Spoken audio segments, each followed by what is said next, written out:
when the U.S. or when the World Cup comes next year, Mm-hmm. are you gonna go watch some of the games?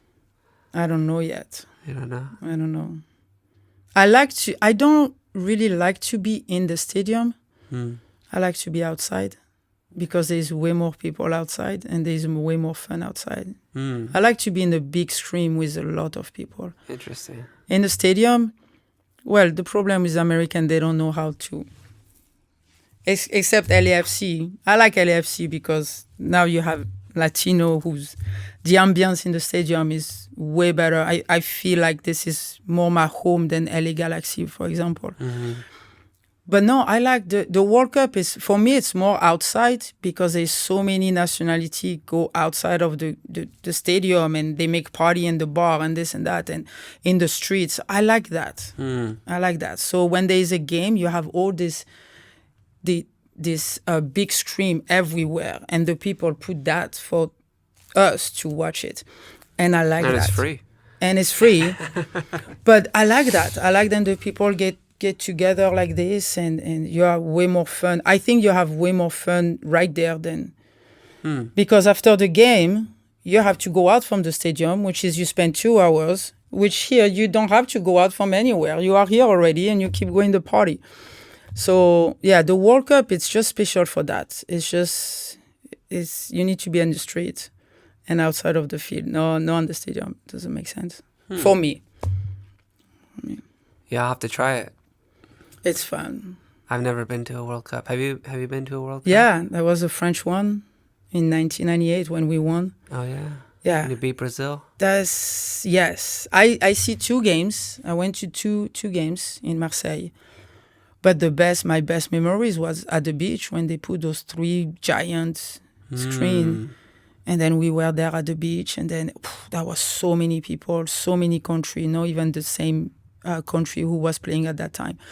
But it was so fantastic. It was amazing. I mean, I talked to you and I got the fist bump. Not about the game, but about this. The experience. Yes, the experience. But yeah, the World Cup, you have to live it. You have to feel it outside. It's great. It's a good ambience. It's good. Well, I'm excited to try that. Yeah, it's nice.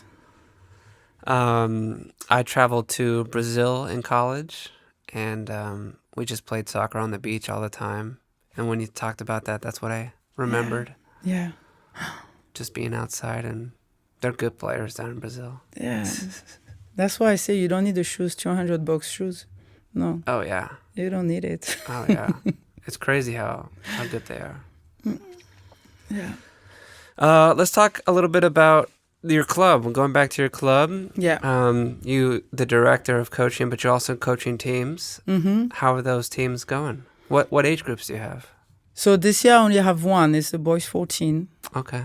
I used to have 4. And also used to have 4. But I have 2 sons. One is 2008. Oh. And the other one is 2016. Same dad. 8 years apart. That's it. But I miss my first one. I didn't see him play because I wasn't coaching him. So I was coaching over. And I realized then, stupid discussion with a guy then I just met at work. And then he was asking me about my son. And, so he plays soccer? Yeah, that's been 8 years. And then when I say 8 years, I was like, I realized then I might see like maybe 10 games, 12 games in 8 years. Wow. And, it took me like, wait, what? So since that day, I start to take it off teams and I coach less because I have the other one who's just 9. And I say, I'm not going to do that same mistake. I say, I did one and now I realized and I miss it. I'm not going to do that. So I only have 1 this year. I have the boys 14. Hopefully in the spring, I give it to Josue. And I don't know if I will coach again. I will just follow my son. And I don't coach him. So I was able... Last year, I coached him, but not this year. I don't want to coach him. I just want to be a mom.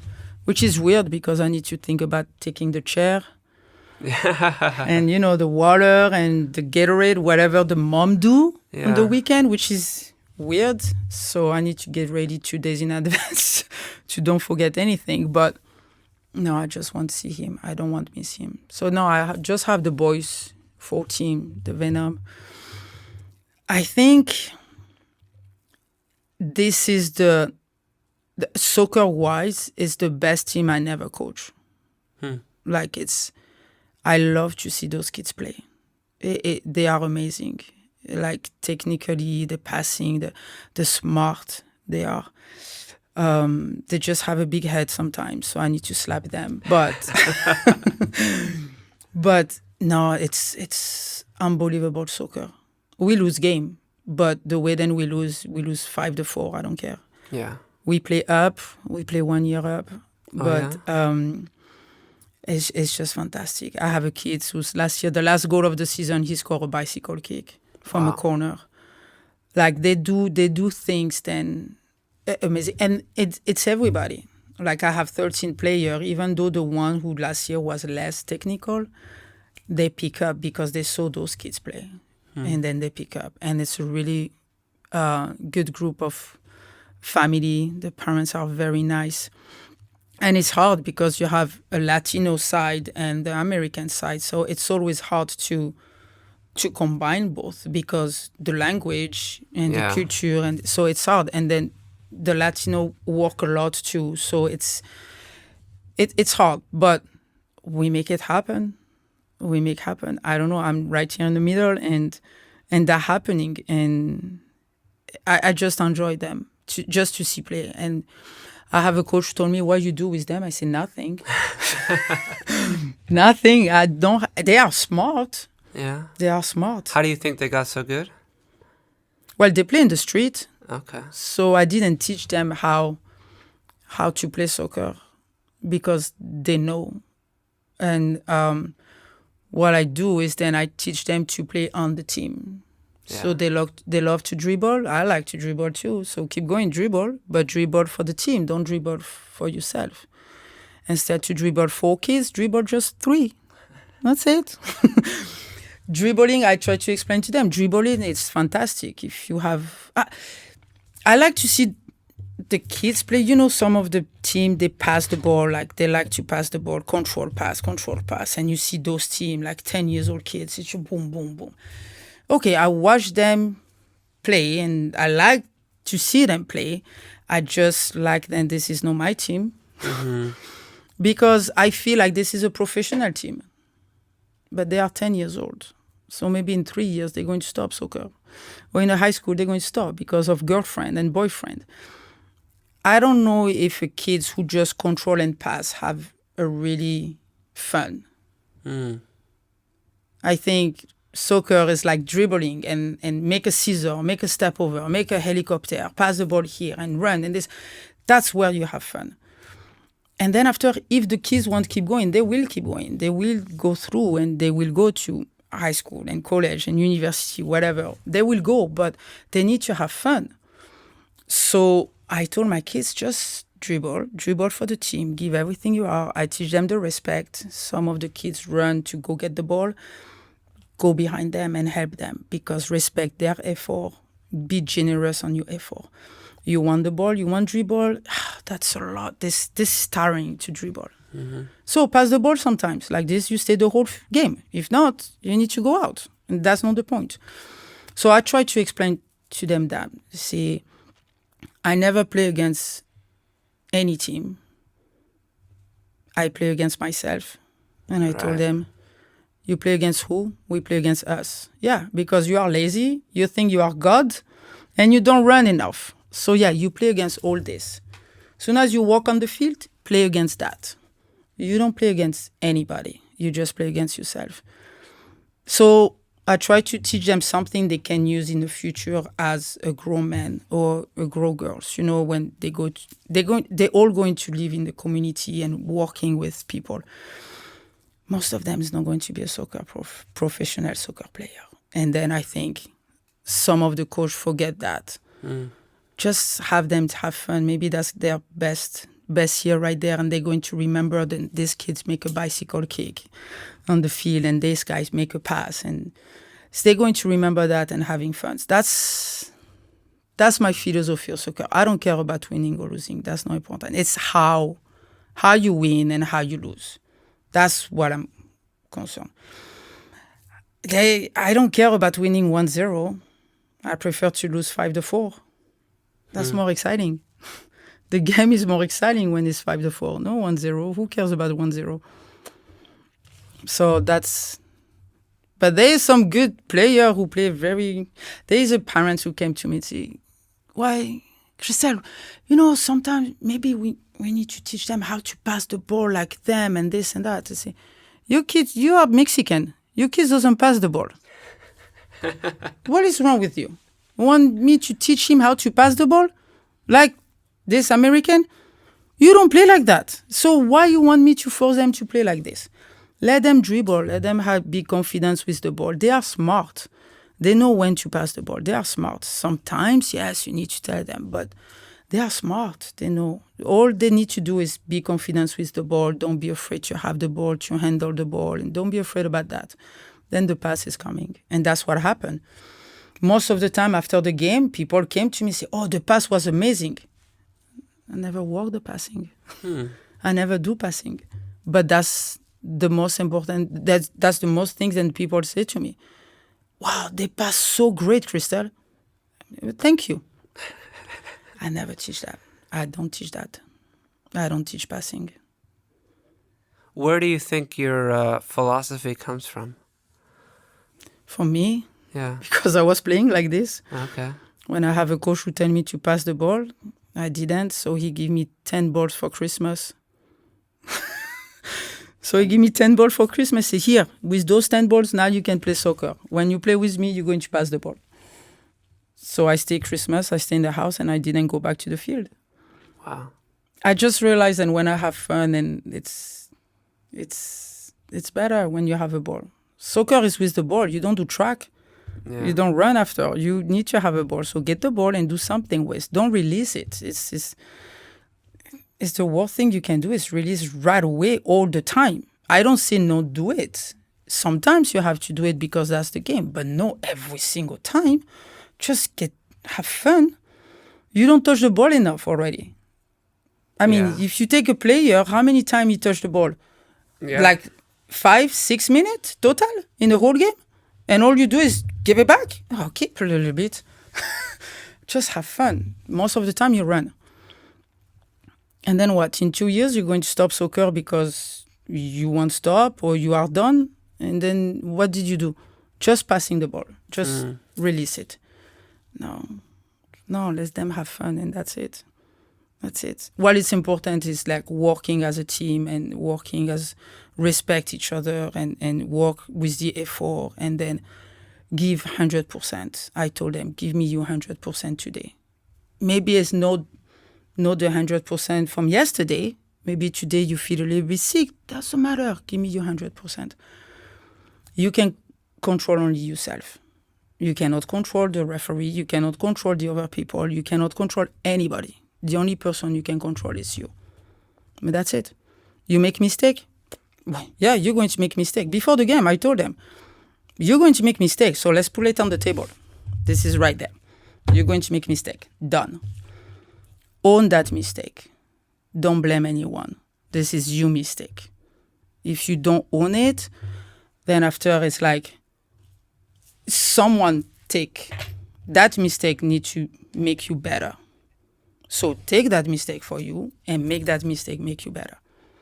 My sweeper make a huge mistake one game. I don't know, he crossed for the other team and they score. I say, really? Why? Why we do that? And then he get, like this, da, da, da. And then 2 minutes later, he's doing the same. He's in the corner and he crossed and the guy touched the bar. And I'm like, are we okay? Are you okay? Or we score this side? So at the halftime, I told him and say, you make mistake, right? I said, two mistake. One was goal. Okay, so now you own the team. And I told him, make that mistake better. Don't go down. He scored 2 goals in the second half. That's it. So mistakes are okay. They're going to make mistake. It's fine. It's just the way then they're going to get back from that mistake. Don't blame anyone. You make a bad pass, well, don't make the no, you make the bad pass. When I was young, I make a beautiful pass. Those girls didn't know how to play. But I always say sorry Why you say sorry? because she missed the control, because she wasn't that good. My coach told me that I was the best player on the team. So I need to give more than everybody else. He was a really old coach, 80 years old coach. And Did you like him? I love him. Yeah. Because he teach me. I think be a leader on my team, it come from him because I realized that more you give to the people and more they're going to work for you. Mm. You're going to receive way more than you give. But you have to do the first step. You have to show them that you are here for them. And then you have everybody who's going to work for you and do things for you that you don't expect. And then the first game, he told everybody, so okay, guys, so listen, every ball that you touch, you're going to give to Christelle. So we played 7v7, right? Oh, I was so happy. I'm going to have all the ball. That's so nice, yeah? And then he said, Christelle, every time we don't have a ball, you go get it. Wait, what? What I'm doing? And then he took me on the side and he explained to me, you are the best player on the team. Those two players right there, they don't know how to play. You are the most technical. You know soccer better. You blah, blah, blah, blah, blah, blah. Everything you got, you give it to the team. I was running everywhere. I was defender left, defender right. I finished games like so tired. But little by little in the season, those girls has more confidence because I was behind and they knew then I was taking care. I have their back. So they were getting better actually. And we finished in the second place with me, no need to run everywhere anymore because the defender was doing their job and then the keeper was doing this and everybody was getting so much better. And all the time they give me the ball. So then after I have more ball. But so that's why I realized more you give and more you receive after. But if you have talent, if you have something more than everybody else, put that in the service of them. And then you can get it back. Because I was dribbling a lot. And then that was my stuff. I dribble. But I need to have someone behind to get those balls. So all the time I got like the best player of the tournament and this and that, but it doesn't mean anything if I didn't have that girls behind who pick up the ball for me or go get it and dribble. I don't need to run. Dribbling take a lot of energy. And my teammate was doing this for me to save my energy to do what I do the best. So there was like a component, and that's what the coach was explaining to us at the end. After 2 years, when people know how to play finally, he said, okay, so we're going to use the strength of everybody. So Christelle, she's that. Let's try to don't make her run too much. She run with the ball. She doesn't run without the ball. And that's what they did. And this is why sometimes you see the best player, but they are nothing if they don't have the people behind. And that's what I try to explain to my kids now.